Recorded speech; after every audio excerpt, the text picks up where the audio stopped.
Bismillahirrahmanirrahim. Alhamdulillahirabbil alamin wassalatu wassalamu ala sayyidina Muhammadin asyrafil mursalin wa ala alihi wa sahbihi ajma'in. Subhanaka la ilma lana illa ma 'allamtana innaka antal alimul hakim. Qala rabbi shrah li sadri wa yassir li amri wa hlul 'uqdatam min lisani yafqahu qawli. Nawaitu ta'alluma wa ta'lima li fa'idati wa istifadati wa tadhakkur wa tadhkir wa naf'a wa intifa'.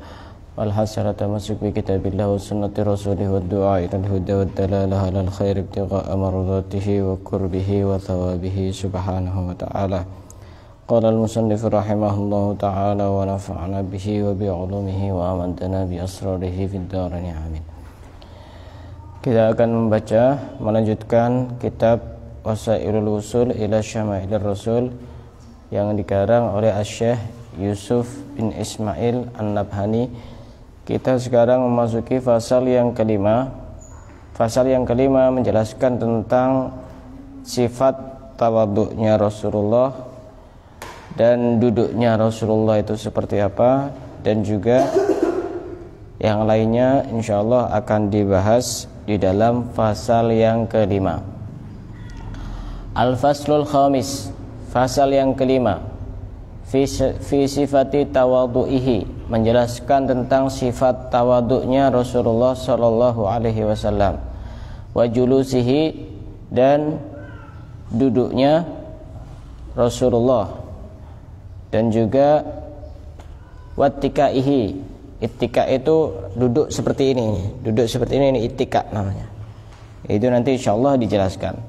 Sebelum kita membahas tentang bagaimana tawadhu'nya Rasulullah, kita perlu untuk memahami arti tawadhu itu sendiri. Menurut sebagian ulama yang ahli tahqiq, yang benar-benar paham tentang arti tawadhu itu, bahwa tawadhu itu adalah alla yara al-abdu li nafsihi qadron. Tawadhu itu jika kita tidak melihat diri kita sendiri punya kedudukan, walakimatan, dan kita tidak melihat diri kita punya hal yang perlu untuk mendapatkan penghargaan, wala maziyatan, dan kita tidak melihat diri kita punya kelebihan, wa yaral halal lati huwa fiha a'dhama min ayyastahiqaha. Kita melihat keadaan diri kita yang saat ini sebenarnya kita tidak pantas untuk memperoleh itu. Itu namanya tawadhu. Tawadhu itu merasa dirinya itu bukan siapa-siapa, tidak bisa apa-apa, dan tidak tahu apa-apa. Itu namanya tawadhu, itu namanya. Menurut sebagian ulama ahli tahqiq. Selama orang masih merasa dirinya itu punya kelebihan, punya kedudukan, punya hal yang pantas untuk dia dikasih penghargaan, maka dia masih belum memiliki sifat tawadhu menurut sebagian ulama ahli tahqiq.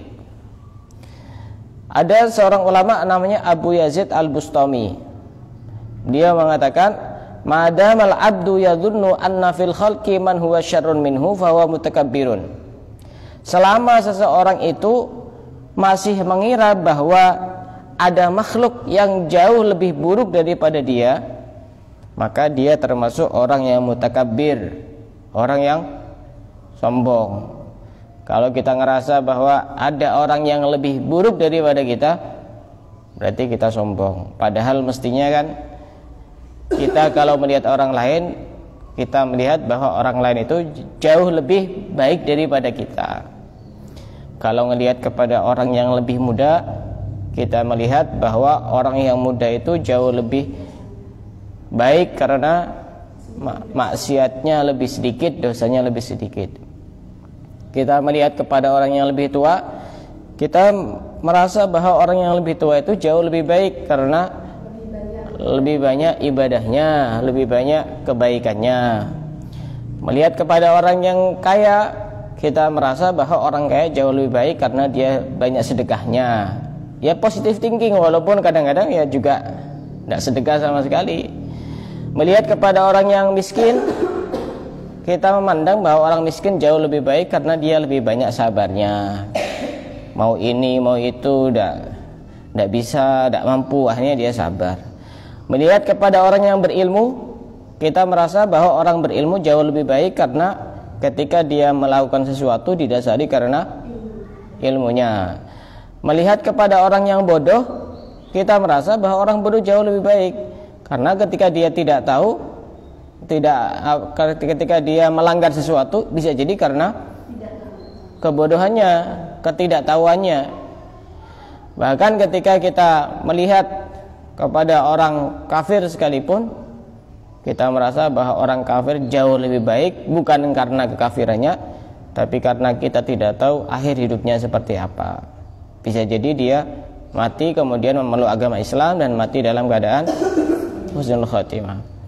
Itu namanya tawadhu, itu namanya tawadhu versi Abu Yazid Al-Bustami. Kemudian juga dikatakan tawadhu itu ada di satu saat, kadang-kadang tawadhu itu orang yang merasa bahwa dirinya serba kekurangan, tidak bisa ini, tidak bisa itu. Jika memang itu tulus muncul dari dalam hatinya, itu namanya tawadhu. Tapi merasa tidak bisa padahal dia bisa dan yang lain memang tidak bisa, itu tidak semestinya. Misalnya disuruh ajar misalnya, oh saya tidak bisa, tapi tidak bisanya ini pura-pura biar kelihatan tawadhu, bukan benar-benar tawadhu, bukan benar-benar tawadhu, tapi biar kelihatan tawadhu. Sedangkan yang lainnya di bawahnya dia semua, ya wajib ngajar, tidak ada masalah. Itu namanya bukan tawadhu kalau begitu. Tawadhu itu tempatnya ada di dalam hati. Tawadhu itu bukan orang yang ketika berjalan selalu menundukkan kepalanya, bukan. Tapi hatinya sombong, ya bukan tawadhu. Tawadhu itu bukan orang yang ketika berjalan di depan banyak orang sambil begini-begini, bukan. Tawadhu itu ada di sini, bukan ada di penampilan zahir. Penampilan zahir itu hanya mendukung saja. Ada santri yang ketika ada gurunya jalannya sambil duduk, sambil ngesot, macam-macam. Itu bukan tawadhu. Tawadhu ada di sini. Tapi kalau misalnya anggap saja santri di depan gurunya jalannya seperti itu, tapi susah-susah duduk kayak gini. Kalau tidak karena terpaksa saya tidak mau begini. Itu bukan tawadhu begitu. Tawadhu ada di sini. Kadang tawadhu itu juga muncul karena kita menyaksikan keagungan Allah. Kita itu kalau di hadapan Allah itu kecil semuanya. Allah itu maha segalanya, maha kuasa, maha semuanya. Allah itu semuanya bisa. Sehingga kalau kita itu ngerasa bahwa kita adalah makhluk Allah, kita adalah hamba Allah, akan muncul sifat tawadhu. Kita akan langsung memasuki tentang sifat tawadhunya Rasulullah. Karena Rasulullah Shallallahu Alaihi Wasallam asyaddan nasi tawaduan. Rasulullah itu adalah orang yang paling tawadhu. Tidak ada orang yang lebih tawadhu daripada Rasulullah. Salah satu apa penyebabnya? Kenapa Rasulullah termasuk orang yang tawadhu?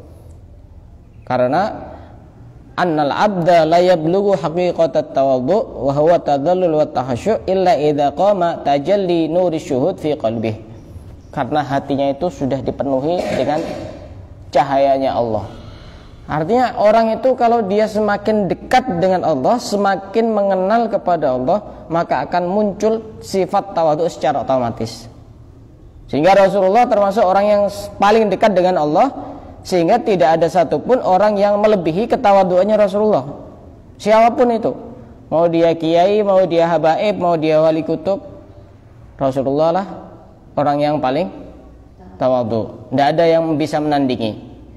Salah satu buktinya, pernah Rasulullah itu ditawari, "Anallahu khayyarahu baina ayyakuna nabiyyan malikan aw nabiyyan abdan." Kamu ini pengen jadi nabi sekaligus jadi raja, atau pengen jadi nabi tapi jadi hamba? Apa pilihan Rasulullah? Fakhtara ayyakuna nabiyyan abdan. Rasulullah lebih memilih jadi nabi sekaligus jadi hamba, bukan jadi nabi sekaligus jadi raja. Ini menunjukkan betapa Rasulullah itu orang yang tawadhu. Dan Rasulullah Wa min sama lam yakul muttaqian ba'du hatta faraqad dunya. Rasulullah tidak pernah makan sambil begini. Kan biasanya ada orang makan sambil begini. Begini. Ini. Ini tidak pernah sampai beliau itu wafat tidak pernah makan seperti itu. Saking tawadhu'nya. Di dalam satu hadis dijelaskan tentang ketawadhu'an Rasulullah, ajlisu kama yajlisul abdu.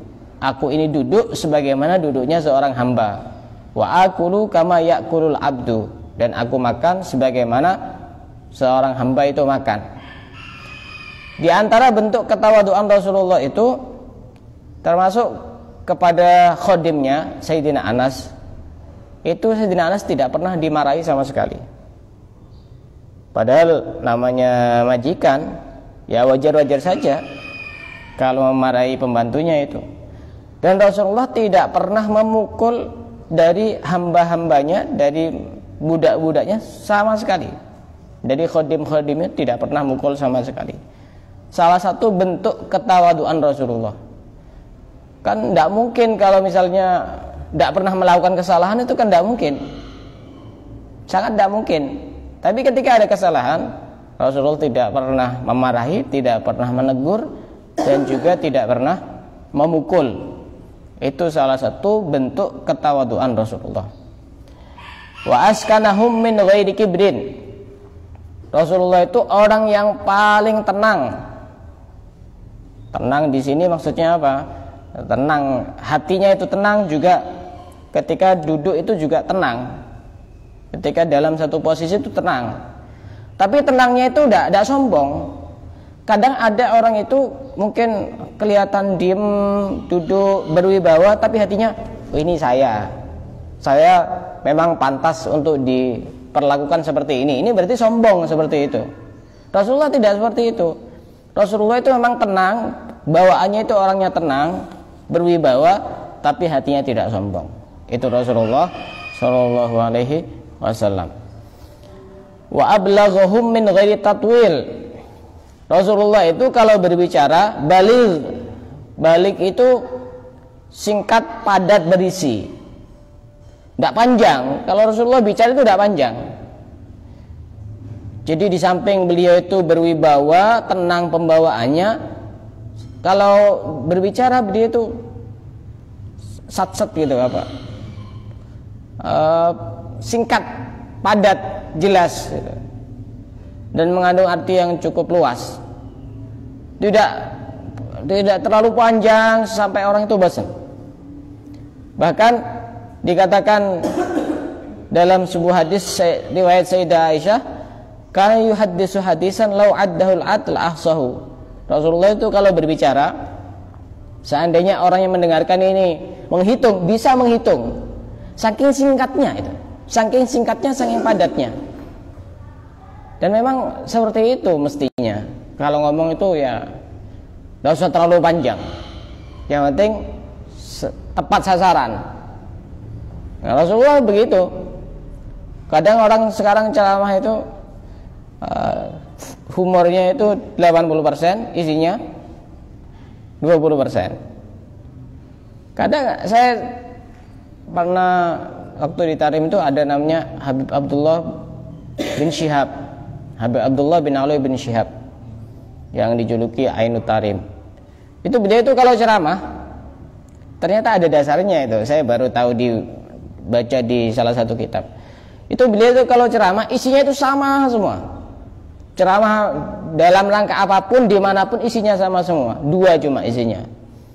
Husnudzon billah wa husnudzon bi ibadillah. Kita harus berbaik sangka kepada Allah dan berbaik sangka kepada hamba Allah. Itu semuanya di mana-mana, di Masjid Jami' Tarim, di Darul Mustafa, di Ribat Tarim, dimanapun itu isinya semua itu. Saya jadi waktu itu jadi mikir, apa beliau tidak bisa ceramah apa gimana ya? Ternyata saya pernah baca di satu kitab, saya lupa, baru-baru ini belum lama, sekitar 1 bulanan ini. Ternyata dulu juga ada ulama yang begitu, ceramahnya isinya sama semua. Ketika ditanya, wahai Syekh, kenapa kok isinya sama semua? Ini saja masih belum bisa ngamalkan orang jamaah-jamaah itu. Masa sudah diganti tema yang lain gitu. Itu Habib Abdullah bin Alawi bin Syihab itu ceramahnya cuma 2 itu isinya. sering mengingatkan kita untuk husnudzon kepada Allah, untuk husnudzon kepada hamba Allah. Nah itu. Jadi Rasulullah itu kalau berbicara baligh itu kalau sekarang ya mungkin singkat, padat, jelas, berisi. Bahkan digambarkan orang yang duduk bersama Rasulullah itu seandainya mendengarkan itu sampai bisa menghafal, saking singkatnya itu. Saking singkatnya Rasulullah itu. Wa ahsanahum bishron. Rasulullah itu orang yang paling banyak tersenyum, wajahnya berseri-seri, tidak menampakkan wajah yang tidak menyenangkan. Padahal Rasulullah itu orang yang paling banyak susahnya, susah memikirkan urusan keluarganya, susah memikirkan urusan rakyatnya, susah memikirkan nasib umatnya. Tapi beliau itu daimul bishr, orang yang selalu berseri-seri wajahnya, orang yang selalu tersenyum. Bahkan dikatakan dalam satu riwayat hadis, ma ra'aitu ahadan aksar tabassuman min Rasulillah sallallahu alaihi wasallam. Aku tidak pernah melihat seorang pun yang lebih banyak tersenyum melebihi Rasulullah. Kalau kita sering melihat orang itu kalau ketemu dengan kita sering tersenyum, Rasulullah lebih dari itu. Yang paling banyak tersenyum itu Rasulullah. Dikatakan dalam satu makalah, Rasulullah itu orang yang paling banyak tersenyumnya, tapi orang yang paling banyak kesedihannya. Tapi beliau banyak senyumnya. Kalau kita kesedihannya kesusahannya sedikit, tapi senyumnya juga sedikit. Itu kita itu. La yahuluhu syai'un min amri dunya. Rasulullah itu urusan-urusan dunia itu tidak memusingkan beliau. Kita itu kan kadang, saya sekarang sudah tidak punya uang, gimana ya nanti ya? Besok gimana? Saya butuh ini tapi belum bisa beli. Tidak pusing-pusing kalau Rasulullah urusan seperti itu. Urusan dunia itu tidak memusingkan beliau itu, karena hatinya itu langsung tertuju kepada Allah. Seperti itu sebenarnya gampang. Kalau orang mau latihan itu gampang. Terutama nanti kalau sudah berilmu atau tidak harus berilmu, misalkan ya kan pernah disinggung dalam satu keterangan bahwa manusia itu tidak akan bisa lepas dari 3 hal. Itu pasti itu. Apa 3 hal itu? Iri. Terus? Tiaroh. Tiaroh itu menghubungkan sesuatu dengan kejadian. Misalnya tiba-tiba gelasnya jatuh, pecah. Oh ini terjadi apa ya? Jangan-jangan nanti ada yang mati keluarganya. Itu namanya tiaroh. Atau ada burung lewat, atau ada kucing mati, atau ada ular di rumah. Ini terjadi apa? Itu namanya tiaroh itu. Nah, itu tidak bagus. Segala sesuatu itu dihubungkan kepada Allah. Dan yang ketiga apa? Adzon, prasangka. Itu orang itu tidak akan bisa lepas dari itu. Tiga hal ini. Termasuk yang paling bahaya itu iri, ini hasad ini. Makanya kalau sekarang saya ini orang biasa, bukan orang yang alim, bukan orang yang luar biasa. Kadang-kadang saya cerita, ketika ngelihat di medsos, saya kan kenal beberapa orang, tokoh-tokoh itu, kiai-kiai, ustadz-ustadz itu ngisi di satu tempat, saya lihat story-storynya. Kadang hati saya, namanya manusiawi, iri, tapi saya paksa, tidak boleh begitu, tidak boleh begitu. Saya baca sholawat. Itu harus dilawan begituan. Kalau tidak latihan tidak bisa. Kalau orang yang biasa-biasa mungkin ngelihat temannya, tetangganya kok banyak uangnya, kok sering shopping, sering healing, nggak seneng saya begitu. Ini dipegang hatinya, istighfar, tidak boleh begitu. Kita sudah punya ilmunya, jadi harus latihan. Kalau tidak latihan tidak bisa. Hati itu kalau tidak dilatih tidak bisa. Barangkali dengan seperti itu kita akan dikasih nikmat yang sama atau bahkan lebih dari itu, begitu. Nah, jadi Rasulullah itu kalau urusan dunia itu tidak membuat beliau itu pusing dan tidak tertarik sama sekali dengan urusan-urusan dunia itu. Oh misalkan ini ada barang bagus, tidak tertarik sama sekali. Rasulullah hatinya tidak terpaut kepada dunia sama sekali. Wa kana sallallahu alaihi wasallam mutawadian fi ghairi madzallatin. Rasulullah itu orang yang tawadhu tanpa merendahkan diri. Tawadhu itu kan makna pasnya itu rendah hati, bukan rendah diri. Kan betul? Apa bedanya rendah hati dengan rendah diri? Karena ada orang itu yang tawadhu tapi merendahkan dirinya. Misalkan salaman, cium tangan kepada orang yang tidak punya ilmu, tidak punya nasab, tidak apa-apa. Dia itu merendahkan dirinya karena ada maunya. Itu namanya tawadhu dengan cara merendahkan diri. Anggap saja kalau bahasa kasarnya itu namanya menjilat namanya. Tidak bagus kalau begitu. Rasulullah itu tawadhu tapi tanpa merendahkan diri. Misal contoh suruh ada orang berdiri ngelap sepatunya misalnya.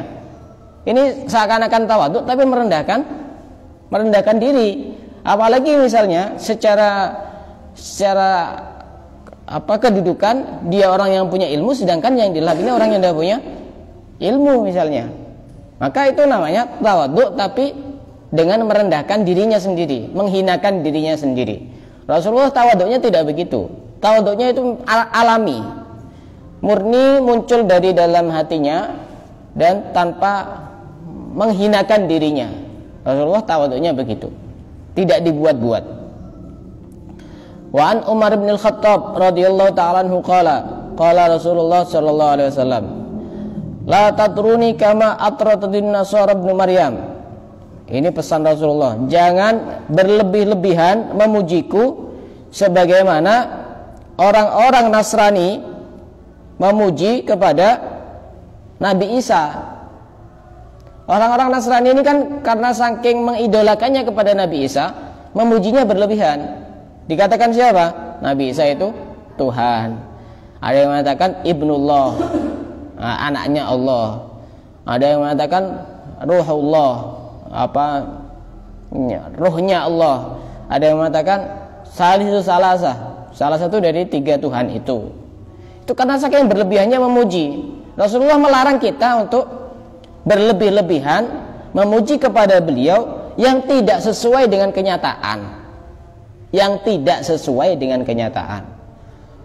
Jangan salah paham, karena di kelompok sebelah itu orang baca maulid, orang baca qasidah-qasidah, syair-syair itu dikatakan berlebihan. Padahal itu semuanya ada. Yang tidak boleh berlebihan itu ketika tidak sesuai dengan kenyataan.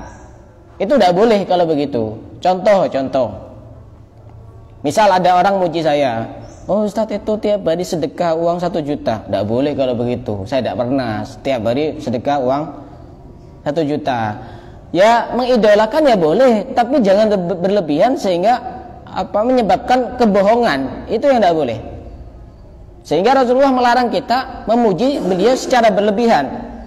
Artinya berlebihan ini yang tidak sesuai dengan kenyataan. Misalnya ada satu syair misalnya anta syamsun anta badrun. Berlebihan apa enggak? Enggak. Karena kenyataannya begitu. Tidak berlebihan. Tapi kalau yang dikatakan oleh kaumnya Nabi Isa ini sangat berlebihan, sampai dikatakan Tuhan, sampai dikatakan anaknya Allah, dan seterusnya. Itu namanya berlebihan. Tidak boleh kalau begitu. Kata Rasulullah apa? Jangan berlebihan memuji aku yang tidak sesuai dengan kenyataan. Innama ana abdun, aku ini adalah hamba. Faqulu abdullahi wa rasuluh, maka katakanlah hamba Allah dan utusan Allah. Kira-kira sesuai dengan kenyataan apa enggak? Rasul, utusan, memang benar-benar Rasul, utusan Allah. Makanya dikatakan dalam syair Burdah, Ada syair yang sangat indah, da'mat da'adhun nasara fi nabiyyihimu wahkum bima syi'ta madhan fihi wahtakimi. Jadi kita itu jangan gampang terpengaruh dengan sebagian pendapat. Orang-orang Ahlus Sunnah itu terlalu berlebihan, hulu, sampai merayakan Maulid Nabi dengan perayaan yang meriah. Ya, karena memang beliau pantas untuk itu. Misal ada orang pengemis misalnya, kemudian dia meninggal, dia tidak sholat, tidak ibadah, tidak punya ilmu misalnya, dirayakan, kemudian dengan pesta yang membuat tumpeng sebesar apa begitu, ya tidak pantas karena tidak sesuai dengan kenyataannya, tidak selevel lah. Kalau Rasulullah pantas saja. Seandainya seluruh dunia ini tanpa ada satupun orang yang tidak merayakan, semuanya merayakan, ya pantas. Karena emang Rasulullah itu derajatnya sangat tinggi, ya tidak berlebihan begitu. Apalagi cuma mengatakan anta syamsun, anta badrun, wa kulluhum min rasulillahi multamisun gharfam minal bahri aw rashfam minad diyami. Semua itu bermuara kepada Rasulullah. Kita ini semuanya bermuara kepada Rasulullah. Jadi yang tidak boleh itu memuji berlebihan yang tidak sesuai dengan kenyataan, sehingga nanti bisa menjurus kepada kebohongan, bahkan bisa menjurus kepada kekufuran, sebagaimana yang dikatakan oleh kaumnya Nabi Isa. Wa kana sallallahu alaihi wasallam la ya'ti ahadun min hurrin wala abidin wala abdin wala amatin wala miskinin illa qama ma'ahu fi hajatihi. Rasulullah itu tidak pernah seorang pun dari orang yang merdeka ataupun budak yang datang kepada beliau, atau juga amah, budak perempuan, dan juga orang miskin, kecuali Rasulullah itu membantu untuk menyelesaikan urusannya. Ini salah satu bentuk ketawaduan Rasulullah. Jadi misalnya ada orang miskin datang kepada Rasulullah, ya Rasulullah saya butuh ini, itu beliau langsung pergi, kamu butuh apa, ditemani sampai selesai. Kalau kita mikir ya, anggap Rasulullah presiden begitu, pemimpinan tertinggi, bukan cuma presiden dunia akhirat itu. Kemudian ada orang miskin datang, coba bantu saya untuk nyari ini begitu. Itu dikawal terus sampai selesai. Itu karena apa? Karena tawaduknya beliau itu. Kalau kita kan mungkin agak gengsi ya. Kalau sudah jadi apa gitu, ustadz, ustadzah, maknyai, kiai, suruh apa bantu tukang-tukang beca atau apa yang lainnya, kadang-kadang timbul rasa gengsi. Rasulullah tidak. Siapapun yang datang, baik itu budak, baik itu orang merdeka, baik itu orang miskin, kalau dia punya kebutuhan, punya hajat, punya keperluan, akan dibantu sampai selesai, tidak ditinggalkan begitu saja.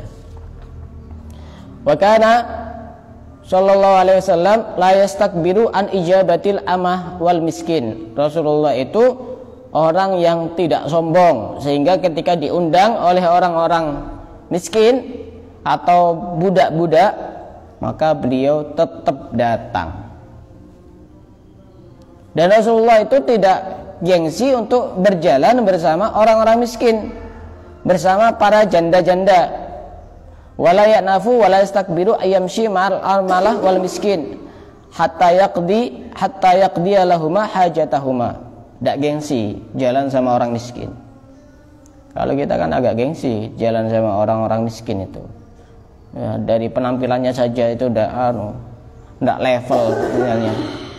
Rasulullah tidak begitu, tidak gengsi, tidak sombong, dan bahkan Rasulullah masih berdoa, Allahumma ahyini miskinan wa amitni miskinan wahsyurni fi zumratil sakin. Saya masih ingat waktu itu Habib Jamal itu ceramah di pondok saya di Tambak Beras, karena termasuk langganan juga dia ceramah di pondok saya. Kata Habib Jamal itu, Setelah ini para jamaah, para hadirin, saya kasih ijazah. Ini doa langsung dari Rasulullah. Cukup dibaca 3 kali saja setiap selesai sholat. Saya ijazahkan. Allahumma, ditirukan ya, Allahumma ahyini miskinan wa amitni miskinan wahsyurni fi zumratil masakin. Ya Allah, wafatkan aku dalam keadaan miskin, hidupkan aku dalam keadaan miskin, dan kumpulkan aku bersama orang-orang miskin. Saya ijazahkan kepada para jamaah semuanya. Tidak ada yang jawab. Loh, kok tidak ada yang jawab? Tidak berani, Beb, katanya.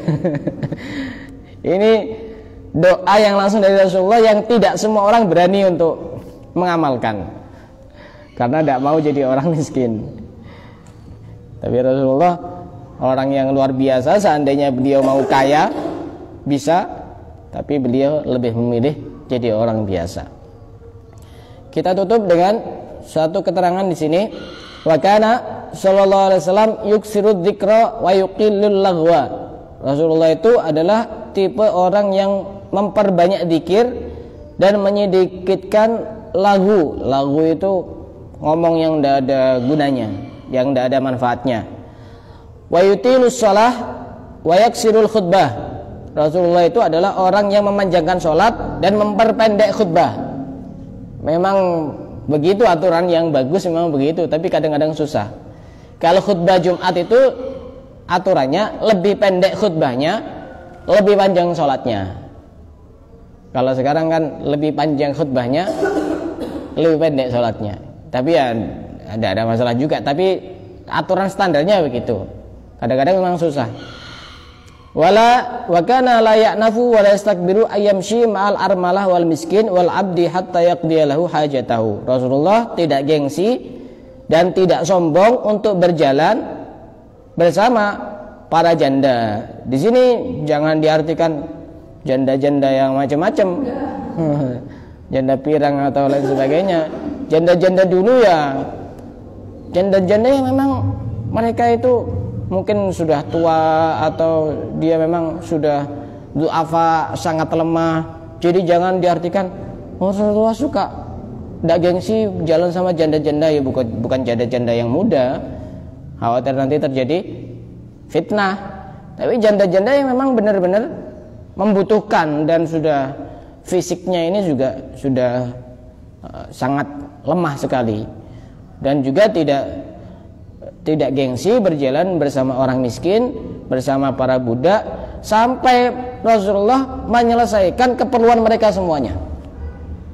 Biasa seperti itu. Saya kadang membayangkan Rasulullah ini jadi rebutan mungkin waktu itu. Datang lagi, selesai, datang lagi, selesai, datang lagi, sampai itu diselesaikan semua oleh Rasulullah Shallallahu Alaihi Wasallam. Insyaallah kita akan lanjutkan sifat tawaduknya Rasulullah pada pertemuan yang akan datang. Wallahu a'lam bishawab.